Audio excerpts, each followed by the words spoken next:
Hello and welcome to a brand new episode of Jump In Let's Play. This week we are taking a look at Everdell. This is a wonderful game about worker placement and tableau building. So let's go down below and take a look at how it's played, and we'll come back up for our final thoughts in just a moment. See you in a bit. So here we are with Everdell all set up. We'll run through the setup here as usual and then show you a few turns of the game. So there's quite a lot to go through here. We will start with the tree, the impressive structure at the back here. So the tree will serve a few purposes. At the top here, we have got our extra workers. These workers will be available to us at the end of each season. So at the end of spring, we will get another worker and we will perform an action. In summer, we will get another worker and we'll perform an action. And then in autumn, we will get 2 workers and we'll perform our final action. The next level of the tree here, we have got some bonus objectives. So these do vary from game to game. There's a whole stack of them. We only use 4 for each of these games. Then at the bottom, we have our deck of cards that we will be drawing from throughout the game. At the bottom of the tree, we have got 4 different objectives here. These are just the common objectives. So these will be when you complete 3 of a certain type. So for example, this one, if you complete 3 of this in your city, then you will be able to claim that with one of your workers. Along the bank, we have our different resources. So these will be used to either buy constructions or buy critters. These 3 here, so you've got your woods, your amber and your stone, your pebbles. These will be used to construct buildings, and the berries here will be used to attract animal denizens to your city, but we'll discuss that in a little bit. Around the edge here, we have got some extra spaces, extra worker spaces that you can place your meeples on. These will change as well from game to game, and depending on the amount of players, there's either going to be 3 or 4. We've got 3 here, just doing a 2-player game. In the middle, we have got our meadow. So this is where the majority of our cards will come from. Occasionally, it might say to draw a card from here, but most of the time you'll be getting cards from here. Every time you buy a card from here, you will be replenishing this immediately. And then down at the bottom here, we've got a couple more spots. We've got the journey. So this is just a good way to grab some points. And the haven here, where you can discard cards to grab resources. So 2 useful ones if you're in a pinch for either points or resources. And off to the sides here, just because there's no specific place for them, we've got our victory points here. So you'll be gaining these throughout the game to go towards your end game score. And to the other side here, we've got these little doors, and these will be used for your cities when you get certain critters occupying your city.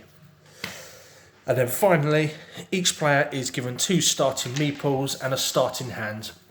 The first player is given 5 cards, the second player 6, and if we were playing a 3 and 4 player game, the third player would be given 7 and the fourth player would be given 8. So we'll give you a closer look at these, as this will give you a good idea. We seem to have got all critters here, so let's take a look at our opponent's hands. Okay, they've got a little bit more of a mix. So for example, you can see here, you've got a few different resources. So to build this palace, which is a unique construction, we'll talk about that in just a second. You need 2 woods, 3 amber and 3 pebbles. And then at the end of the game, that will score you 4 points. This one here will tell you what kind of card it is. So there are a few different types of cards. So this one is a prosperity card and is worth its points plus any points in the middle here at the end of the game. There'll be other ones that will be score you different points or give you different resources in different ways. So this is a unique construction, so it means that you can only have the one of this. There can't be any more of this unless it gets discarded. And then we've got our critters here. So you can see here they've got the little berries next to them. So this is their cost. And This is a common critter, so that means that this one we can have as many as we like, and then it will give you an effect here. This one here is a traveller, so this activates immediately when it's been played and doesn't activate again. So this is useful as a good one shot, and here you can see that it's going to give us some hopefully some cards for free if they're under 3 victory points. So that's quite cool there. So that is those. We'll discuss the other card types. So we've got this one here. This is our production. So this activates immediately when you play it, and then once again during the prepare for season actions in both spring and summer up at the top here. So this one is a continual resource that will keep giving to you throughout the game. This one here is a destination card. So this will act like another one of these spaces or these spaces along the boards here, and will give you another action that you can perform during the game. And then let's see if we've got any others. We don't, but there is a governance one which looks like a little scroll, which will grant you certain bonuses after playing certain card types, and will give you sort of a discount sometimes, and alternative ways to pay for cards. So that is everything. For the game itself, it is divided into sort of 2 parts really. You place your workers or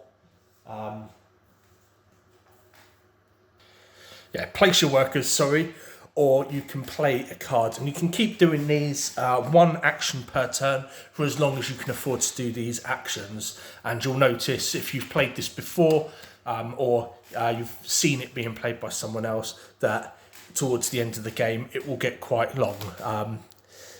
And then the other part, which is technically one of the actions, but it does signify the sort of end of the round for you, is to prepare for season, where you take your guys back, you get your extra animeeple from up here, and then if you've got any productions, those will then trigger for you.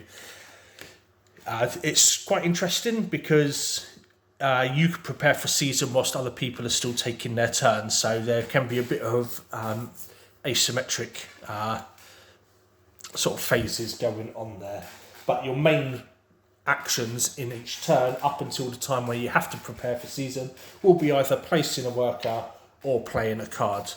Now your first round here is going to be fairly straightforward because we don't start with any resources. We start with our 2 animeeples here, and we just have to place them one at a time to get some resources. So we take a look at our hands here at the moment. We have just got critters here, so it will be likely that we'll be looking within here to get some cards. So let's take a look and see what we want to do. So we will go, say, here, and this one is going to give us any 2 resources, so any of the 4, any mix of. So let's take a look. I think that if we go for one of these and one of these for now, so we have got ourselves a pebble and an amber there, and then this player, say he goes here, this would make sense for him to grab 3 wood. So it comes back to us, and we've got our other worker here. So what else could we do here? Let's take a ganders. Let's go here. So this is going to give us 2. So we've got our 2 wood. It's also going to give us a card as well. So we draw from the top here, and we've got ourselves a chapel, which is quite nice. The other thing as well you need to remember is that there is a hand limit in the game of 8 cards. So if you do have to draw more than 8, you can only go up to 8 and no more. And then if you're required to give cards to an opponent, you have to give it to someone who has room in their hands. Otherwise they get discarded. So do remember that. You can't just store cards indefinitely. So that's our 2 actions so far. We've got some resources here. Say this player wants to go here, and they'll discard 3 cards. Say we'll just pick any 3 at random for the purposes of this video. They're going to take 2 of those and 1 of those. Okay, so we've placed our workers, but it isn't the end of our turn because we do have our resources here. So we can take a look and see what we've got here for us to buy. So there is a farm. This is always a good one to start on. So we're going to pay our 2 woods and our amber, and we're going to take the farm. Now when you take your cards, you'll be placing it into your city, and this will be what you're building towards for the end game, so to score all of these points. So your city, you just place it off to one side wherever there is a space, and it's recommended to create 3 rows of 5. You can only have up to 15 cards. There are some changes to that with regards to the farm. There's a husband and wife team. You can get both of their cards and they can occupy the same spot. And there's, I believe, a wanderer that will give you a benefit and exists outside of your city. So we reveal this card here. So that is now being revealed. And then this player takes their turn. So they don't want to do anything, for example, so that's the end of their go. They would prepare for season, say, and they take their guys back. And then we'll take a look at ours. So we've only got the 1 pebble left, but are there any other things we can do? Not at the moment. So we prepare for season, which means we take back our guys. There we go. The other thing as well, did forget, is that triggers. So we trigger that when we played it. We then check our prepare for season action, and this one is the activate the green production. So we gain ourselves another berry there, and then we will move to the next season. So we're now into summer, and we start again with our meeples here. So we would then take a look and see what we wanted to do. So let's go, say, here. This is always a good spot. Grab ourselves 3 woods. This is going to form the basis of many of our buildings. This player here will say go here, and they'll grab a wood and a pebble. And then our turn. Anything we want to do at the moment. Let's go here and get ourselves 2 of these and 1 of these. Got a nice little supply here. This player decides they want to go here, and they grab 1 of these and they nab themselves a card. So let's see what we've got. So we've got the chapel here. So we place 2 victory points on this chapel, then draw 2 for each. I'll place 1 on this chapel, sorry, then draw 2 cards for each victory point on this chapel. So that could be an interesting one for us. And instead we've just got a load of critters there. So let's take a look inside the meadow. So we've got the mine here. So this again is another one that has got a green production. This is going to gain us 1 pebble, and we just need to pay 1 of each resource, which we do have. We've got that in supply there. So we pay 1 of each of those, and we add this to our city. That triggers and gives us our pebble back. So that gets replaced, and we have a ruins here. So this player here, what was that new card that they got?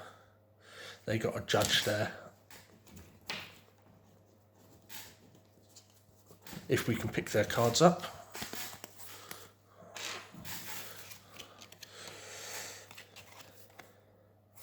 Okay.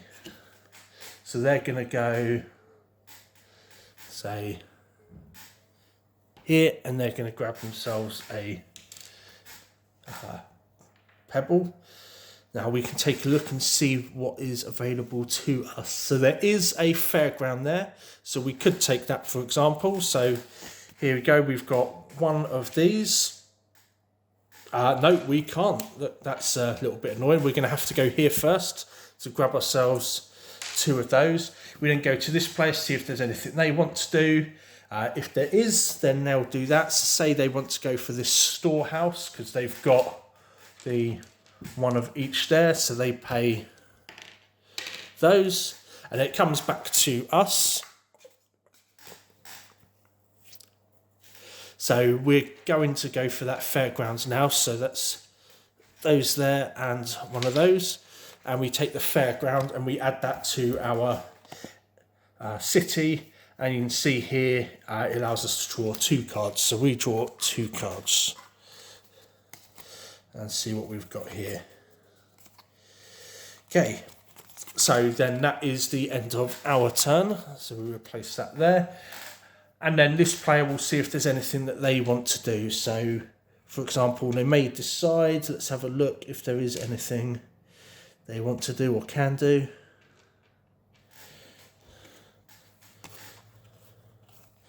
Not at the moment. So they would prepare for season, which means that they get their enemy pool.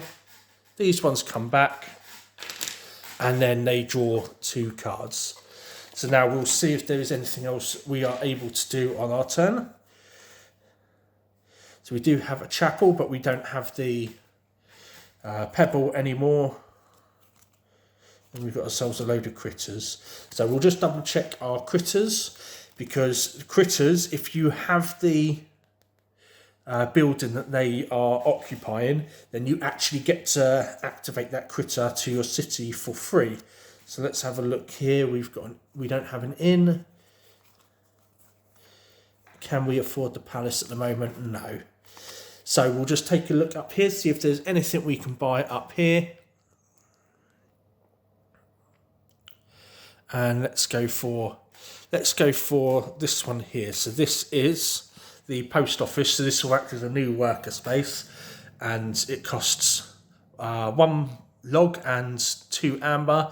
Give an opponent 2 cards, then discard any number of cards and draw it back up to your hand limit. It's quite an interesting one there. So we will pay for that one. So 1, 2, and oh no. We can't do that either. We're looking at them the wrong way round.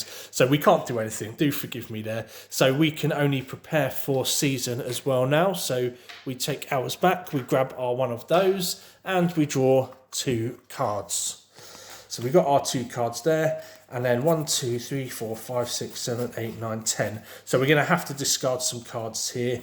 So if we discard this one, say, and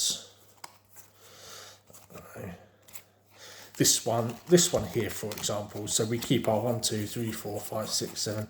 So we've got our 8 cards hand limit there. And the game will keep going like that, and you will be adding critters and constructions to your city.